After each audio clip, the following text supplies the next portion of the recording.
बिस्मिल्लाहिर्रहमानिर्रहीम। अस्सलाम वालेकुम दोस्तों, मैं हूं फैसल शकील। सिंध पुलिस में एक बार फिर सियासी दबाव की बिना पर तबादले और तकर्रियां होने लगी हैं।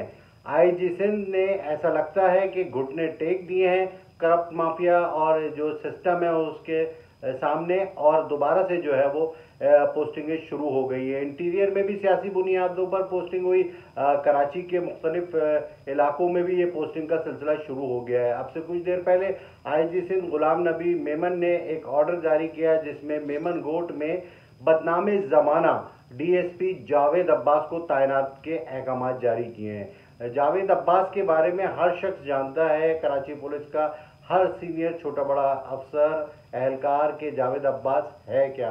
बदनामे ज़माना है सुरजानी टाउन में चाइना कटिंग, मंगोपीर में ज़मीनों पर कब्जा।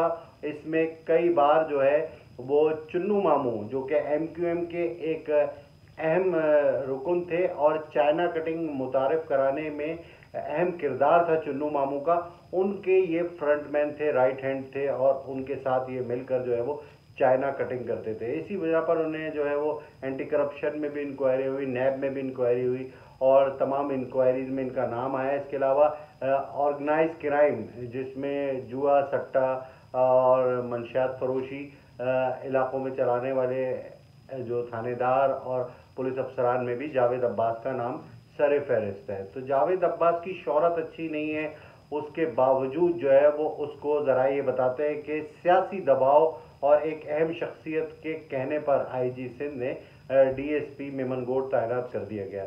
तो डीएसपी मेमन गोट वो इसलिए तैनात हुए हैं कि वहाँ पर जो ज़मीनें हैं उनके मामलात जो है अब वो जावेद अब्बास देखेंगे, इसलिए जो है वो आईजी सिंध ने तैनाती की है। और मैं आपको बताऊं कि इस तैनाती के बाद होना क्या है कि मेमन गोट की ज़मीनों पर जो है वो कब्जे कराए जाएंगे, फिर उन कब्ज़ों को छुड़ाने के लिए पैसे लिए जाएंगे, कुछ जो है वो कब्जे पक्के हो जाएंगे, इस तरह से काम होगा। तो जावेद अब्बास अपनी फाइनल इनिंग खेलने के लिए जो है वो अब यहाँ मेमन गोट में तैनात कर दिए गए। लेकिन इनकी तैनाती से पता क्या चलता है कि आईजी सिंध गुलाम नबी मेमन कितने सियासी दबाव का शिकार है और सिस्टम के आगे उन्होंने ये इस हद तक घुटने टेक दिए हैं कि वो जो करप्ट तरीन अफसर है उसकी भी तैनाती जो है वो कर रहे हैं। तो आईजी सिंध लगता है कि अपनी जो है वो सीट बचाने के लिए अब जो है वो सिस्टम के ही साथ मिल गए और उसी तरह से काम कर रहे हैं। शुरू में उन्होंने मज़ाहमत की थी, लेकिन